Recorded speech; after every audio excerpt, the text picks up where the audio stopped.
Due to some recent events on this channel, I have to add more in-depth content warning before I start my videos.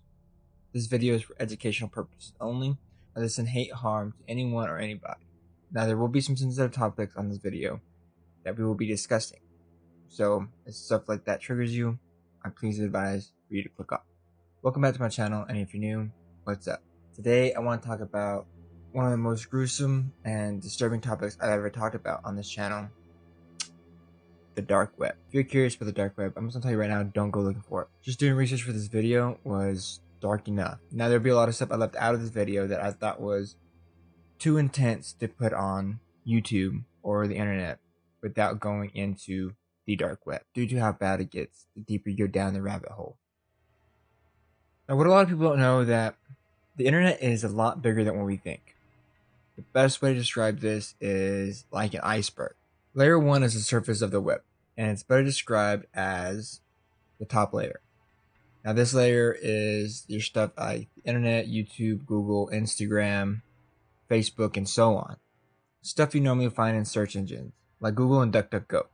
Side note, I would suggest using DuckDuckGo more than you use Google, because DuckDuckGo gives you a variety of other websites, and it's also user friendly, and you're not as censored as much as you are on Google. Now layer 2 is the middle of the iceberg. This is known as the deep web. The deep web is a layer full of websites hidden from users. These would be your storage of legal documents and financial records.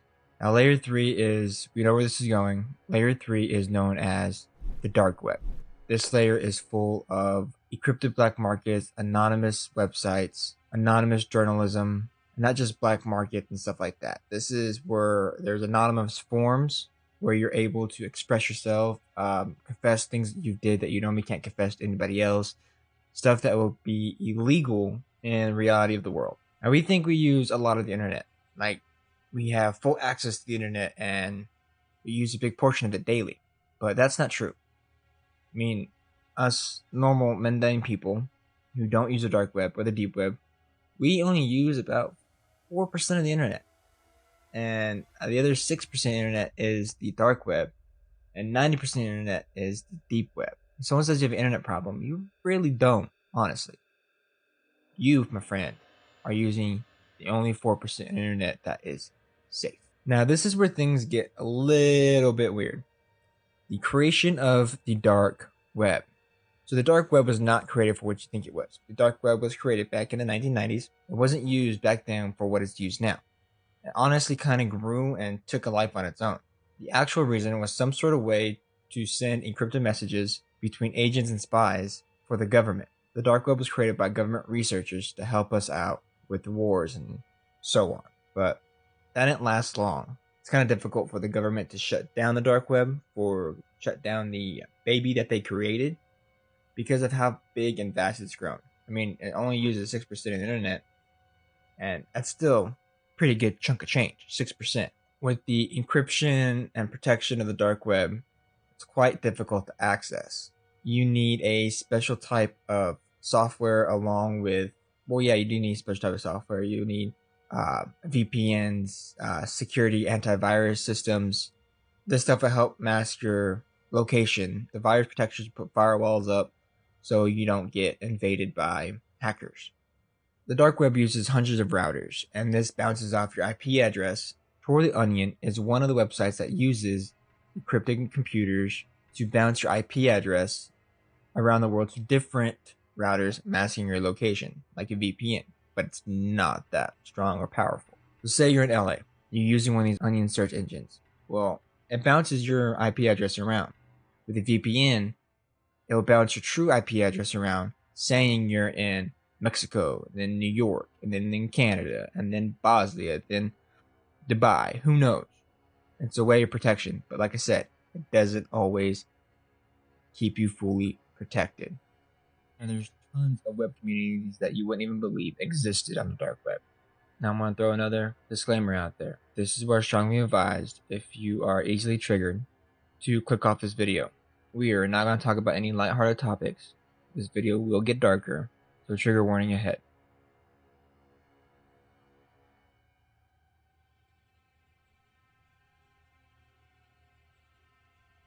There's a site called Pink Meth, and it has nothing to do with drugs. Pink Meth is a place where exes expose other exes. Yes, you heard that correctly. This is where they sell the nudes that they sent you, their email addresses, their home addresses, all the information you have on them just to get back. It's called revenge porn. Now, I don't want to think about what other people use this information for and why they want to buy other people's information like this.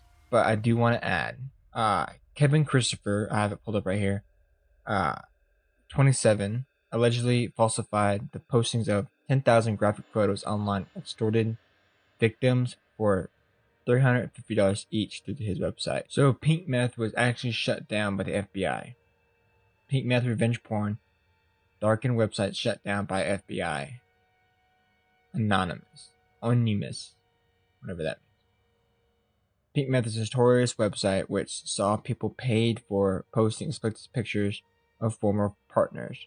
The website was created by someone who uses a whatever that word is, and came to prominence last July when a Texas woman sued it for $1 million for allowing nude pictures of her to remain online.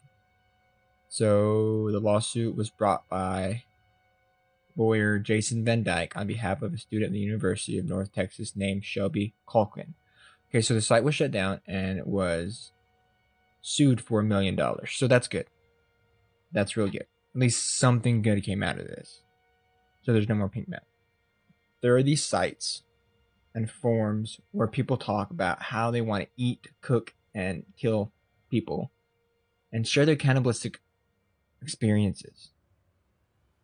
Well, this just in, within the past 60 minutes, the man who posted thousands of nude pictures of women on his website without their permission was sentenced to 18 years in prison. Several of Kevin Belair's victims cried and poured their hearts out to a judge in hopes that the judge would sentence Belair to the maximum 20-year sentence.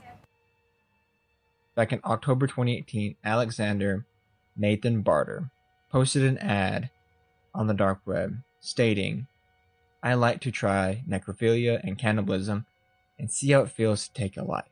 If you would be willing to let me kill you, are you in the US, preferably in the South, you can travel by car, contact me." Now, this caught the attention of the local cyber crimes unit in Broward County, Florida, resulting in a sting operation with Vermont, Texas. An undercover officer posed as a willing participant with a 13-year-old daughter. For the next couple of weeks, they exchanged messages back and forth with each other, and where they mostly got him is when he kept messaging them and describing what he would do when he gets there and how he would commit the acts, the crimes, and interested in eating the child. The Brevard County set up a travel trap with Shelby County, Texas, to have Barter meet up with them with the supposed interested man who meets them in Texas. Barter showed up with some bags and knives to clean up the mess and do his deed. Barter was arrested on December 20th, 2019. He pleaded guilty to the charges, and on September 17th, he was sentenced to 480 months to federal prison. Now here's an interview with a man who ate another man, and not just ate him, but ate 44 pounds of him using his dark web websites. Around this time, I'd somehow stumbled on cannibal sites, cannibal chat rooms. I took a good look at them and thought they were just fantasy. But there are so many ads you couldn't believe it. There were people offering themselves to be eaten and were looking for people to eat them. Bernd Brandes. I'd replied to an ad he put on the internet. The strapline was dinner or your dinner. And the text was, "I'm offering you the chance to eat me alive. Who really wants it needs a genuine victim." I don't know if you've seen some of my other videos, or if you haven't seen any of my other videos, but a couple years ago I did a video on urban legends, and one of them was about organ harvesting, stealing on the dark web. Come to find out that is done not just for organ transplants, buy organs and human flesh, and they actually cook with them. They buy it from the dark web and they cook with them. It's becoming an uncommon thing. Here is a site from Los Angeles Magazine. I don't accept cookies. And it talks about a meat paradise cannibal opens in LA, where I'd say they beef jerky, red chili soy, 68, sticks of squirrel jam, and cannibals' own jerky and pork rinds. So they actually eat human food, along with food shops like Chains. Tour Crystal's Murky nicknamed the Cannibal.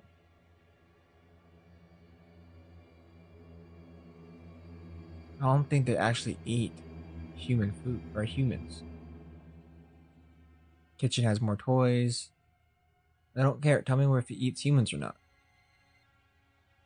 I'll tell you what I do. I will do more research on this place and cannibal restaurants, and I'll let you know in my community tab.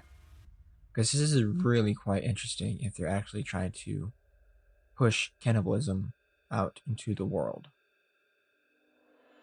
Depending on stops Cannibal's front door. I think it's just a restaurant called Cannibals. Meat Paradise I think it's just a restaurant called Cannibal. Oh, here we go. Smoker reveals. Parties poached. These are the recipes. I am not sure, but I will look into it more. Here. Fat. Because we could believe in fact checkers. Los Angeles Cannibal Club is an old hoax. We just saw Cannibal Club, or a restaurant purportedly specializing, I am terrible at reading, in the preparation of human meat. Hoaxes addressed online since right here. Like I said, I'll do look more into it and find out. Let's move on. Now there's these sites that are nothing but stillborn pictures. A collection of stillborns. Now how messed up would that be for you to sit there and watch and just gawk at pictures of stillborn babies? I mean, come on. Here's the things that get a little bit more darker. There's even human experiments where there is live human experimentation going on and people just sit there and watch it and enjoy it and get off on it. I mean, I can't watch movies where they're torturing people. I cannot watch He Does Have Eyes. Saw movies really don't get to me. The Human Centipede is really what got to me. That one is deeply insane. But there's people that actually watch it. And some of these videos on the dark web are worse than others. Bamboo in the nail, waterboarding, and even lethal injections of Clorox bleach. Radiation exposure, and the people range from the homeless to pregnant women. Now I'm pretty sure they go darker to this, but the research I've done didn't go that deep, and I'm pretty glad it didn't go that deep. I'm pretty sure it goes way worse than what I described. Now the last one I want to talk about is truly dark. Fair warning ahead. This one's called Daisy's Destruction. The sites of human torture, and not just of any human. I'm not saying that any one human is more important than the other. The sites about children being tortured and assaulted as young as 12 months old. Peter Scully, along with some help, murdered, tortured, and abused these children for fun. He filmed his acts and sold them on the dark web for up to $10,000 per view, or 10,000 Bitcoin per view. He was captured by the FBI back in 2015 with 1 count of human trafficking, 5 counts of rape and assault on a child, and with more than 60 charges of child murder. Given life in prison along with his girlfriend, who helped him film his videos. And I don't know about his other cohorts or what happened to them. I hope by making this video you are careful on what you accidentally stumble on the internet. Don't go searching for the dark web.